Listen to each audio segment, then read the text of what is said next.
Ini adalah salah satu sarang perdagangan manusia terbesar di Amerika. Di dalamnya terdapat banyak gadis muda dan cantik yang ditahan. Mereka berasal dari seluruh dunia. Semuanya dibawa ke sini dengan cara menipu dan menculik. Ada yang berasal dari keluarga kaya, ada yang mahasiswa dari universitas ternama, dan ada yang diculik dari desa terpencil. Yang paling menyedihkan adalah beberapa di antaranya masih di bawah umur. Di sini mereka tidak memiliki nama, hanya serangkaian kode dingin. Dan para gadis yang ditahan ini tidak akan dengan mudah melarikan diri, karena bos di sini adalah kepala polisi setempat. Tujuan penculikan mereka hanya satu, yaitu menjadi alat bagi para pejabat tinggi, terlibat dalam transaksi paling kotor di dunia. Yang membuat orang tidak percaya adalah bahwa film ini ternyata diadaptasi dari kejadian nyata. Cerita dimulai. Gadis yang memakai kawat gigi ini adalah pelajar berprestasi keturunan Asia yang bersekolah di Amerika. Hari itu, dia bersama sahabatnya pergi ke bar untuk bersenang-senang. Tidak menyangka penampilannya yang menonjol menarik perhatian seorang pria di sebelahnya. Shumei segera menerima tatapan dari pria tersebut, membuatnya merasa bersemangat sekaligus malu. Dia tidak ingin melewatkan kesempatan dengan pria tampan dan kaya di depannya, jadi dia memberanikan diri untuk mendekatinya. Pria itu adalah seorang petugas pemadam kebakaran negara, dan percakapan mereka sangat cocok, yang membuat Shumei merasa tertarik padanya. Ketika pria itu secara aktif menawarkan untuk mengantarnya pulang, Shumei tidak menolak, melainkan setuju dengan senang hati. Tanpa disadari, saat Shumei masuk ke mobil pria itu, bahaya pun diam-diam mendekat. Saat itu, pria tersebut sengaja menghentikan mobil, berpura-pura turun untuk mengambil sesuatu. Namun setelah pria itu turun dari mobil, Shumei tanpa sengaja menemukan bahwa lencana pemadam kebakaran pria itu ternyata hanya sebuah sampel. Ini berarti pria di depannya adalah pemadam kebakaran palsu.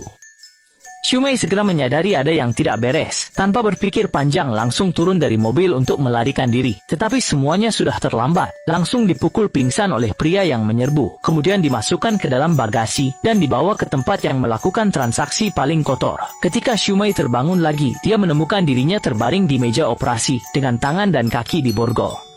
Pada saat itu, seorang wanita berpakaian jas putih datang mendekat. Dia terus-menerus memohon agar dilepaskan. Tetapi yang didapatkan adalah suntikan obat penenang, dan Shumei pingsan lagi. Setelah itu, kawat giginya dilepas, dan bersama rekannya, mereka memandikannya dengan air dingin. Ketika Shumei terbangun lagi, dia mendapati dirinya sepertinya dikurung di tempat yang mirip penjara. Saat itulah dia baru menyadari, mungkin dia telah diculik ke tempat organisasi perdagangan manusia. Dan di sini sudah ada ratusan gadis yang ditahan. Saat itu, seorang pria paruh baya masuk ke dalam ruangan, dan dia adalah bos di sini. Di luar, dia adalah seorang kepala polisi yang dihormati. Tiba di balik layar, dia adalah bos besar yang memperdagangkan gadis-gadis muda untuk mendapatkan keuntungan besar.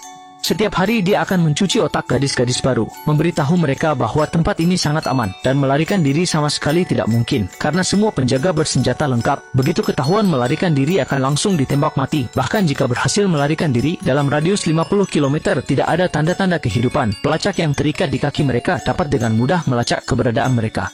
Tidak hanya itu, setiap gerakan gadis-gadis itu diawasi. Bahkan saat mandi atau ke toilet, satu-satunya kesempatan untuk keluar adalah saat melayani pelanggan di luar. Hari itu, penjaga berambut kuning meminta Shumei dan teman sekamarnya mengenakan pakaian khusus, lalu mengantar mereka ke rumah pelanggan.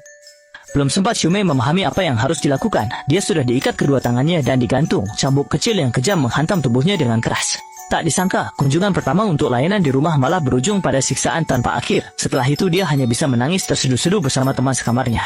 Mereka tidak tahu sampai kapan siksaan ini akan berlanjut. Gadis itu pertama kali melayani tamu. Pedagang manusia langsung memberinya alat tes kehamilan. Tetapi Shobai yang baru datang tidak tahu cara menggunakannya. Namun gadis itu tetap tidak mengerti. Saat dia tampak panik, untungnya teman sekamarnya di belakang memberitahunya cara menggunakannya.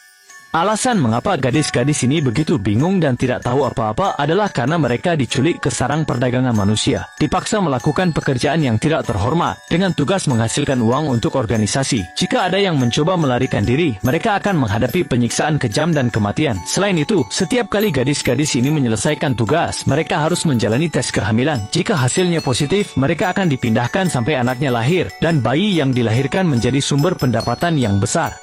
Seiring berjalannya waktu, meskipun dia sudah menyesuaikan diri dengan kehidupan seperti ini, tekadnya untuk melarikan diri tidak pernah berhenti. Namun, yang tidak dia sangka adalah kesempatan itu segera datang. Hari itu, Huang Mao membawanya keluar untuk melayani, tetapi dia memanfaatkan kesempatan itu untuk menggigit pelanggan dan melarikan diri dengan gila-gilaan. Huang Mao menyadari ada yang tidak beres, mengejarnya tanpa henti, dan akhirnya berhasil menangkap Shumei kembali, dan yang menantinya adalah hukuman yang lebih berat.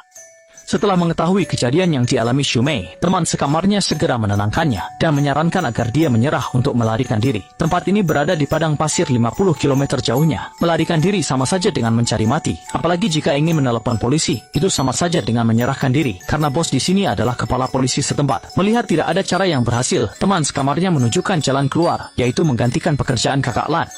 Karena dia sebelumnya adalah seorang akuntan, dengan menggoda atasannya dan menggunakan otaknya yang profesional, dia dengan cepat menarik perhatian Huang Mao. Huang Mao hanya lulusan sekolah dasar, tidak mengerti soal pembukuan, sehingga Lan Jie menjadi sekretaris pribadinya. Biasanya hanya mengurus beberapa urusan keuangan untuk Huang Mao. Tidak perlu melayani pelanggan, bahkan makanan, pakaian, dan tempat tinggalnya lebih baik daripada yang lain. Pada saat itu, suara teman sekamarnya baru saja berhenti, langsung dipotong oleh penjaga yang datang karena dia terdeteksi hamil, yang berarti dia akan dikirim ke tempat lain. Satu-satunya teman meninggalkannya, ini membuat Shumei semakin yakin dengan rencananya. Jadi dalam beberapa waktu berikutnya, dia dengan bebas melepaskan diri, menghadapi pelanggan tanpa rasa takut, dan segera mendapatkan kepercayaan dari Huang Mao. Setelah langkah pertama rencananya berhasil, dia diam-diam mematahkan tumit sepatu dan menyembunyikannya. Saat malam tiba dan semua orang tertidur, Shumei berencana menggunakan tumit sepatu untuk melukai Lan Jie, tetapi dia malah diseret keluar oleh penjaga yang mendengar suara. Setelah mendengar itu, Huang Mao merasa malu dan marah. Awalnya ingin memberi pelajaran kepada Shumei, tetapi dia sudah siap dan menyatakan bahwa dia adalah lulusan universitas ternama. Pendidikannya tidak kalah dari Lan Jie. Jika dia menerima pekerjaan sebagai akuntan, dia tidak hanya bisa menghitung dengan jelas, tetapi juga bisa menggandakan pendapatan yang ada. Kata-katanya membuat Huang Mao terkesan dan menyatakan bahwa dia bisa sementara menggantikan pekerjaan akuntan. Dengan demikian, dalam pikirannya yang cerdas, dia menyesuaikan frekuensi dan harga layanan, dan ternyata kinerjanya benar-benar meningkat secara stabil. Huang Mao juga melihat kemampuan sejati Shumei, dan dia menjadi orang kepercayaan di tangannya. Tidak hanya merekomendasikannya kepada bos, tetapi bahkan membawanya berkeliling mengunjungi tempat-tempat organisasi. Namun, pada saat itu, dia tanpa sengaja menemukan teman sekamarnya yang ditahan, sehingga untuk menyelamatkannya, dia memunculkan rencana yang berani.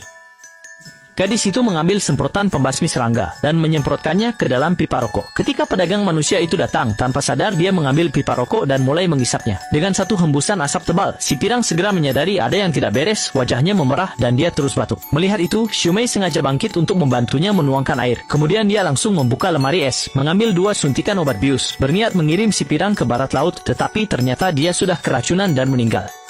Setelah melihat waktunya tepat, Shumei segera mengambil tang dan memotong pelacak di kakinya. Dan sebelum pergi, dia dengan sengaja membawa pergi uang tunai jutaan milik para penculik. Kemudian dia pergi ke tempat di mana teman sekamarnya ditahan. Para penculik melihat dia adalah orang mereka, jadi mereka tidak merasa panik. Saat itu Shumei mengeluarkan setumpuk uang tunai, menyatakan ingin membeli wanita di sana. Tetapi para penculik merasa uang itu tidak cukup dan langsung menolak permintaan Shumei. Namun melihat cara halus tidak berhasil, Shumei memutuskan untuk memberi pelajaran kepada para penculik. Jadi, dia mengaku ingin melihat temannya sebentar sebelum pergi. Namun saat lawannya memimpin jalan, Shumei diam-diam mengeluarkan obat bius yang diselipkan di pinggangnya, lalu langsung menusukkannya ke leher pria itu. Penculik itu masih ingin bangkit melawan, tetapi karena efek obat, pria itu langsung terjatuh ke tanah.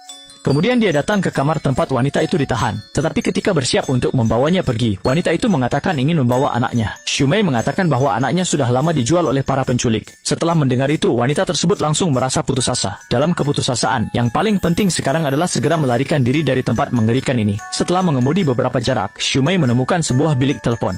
Setelah 1 tahun berlalu, dia akhirnya menelepon ibunya. Ibuku datang lagi.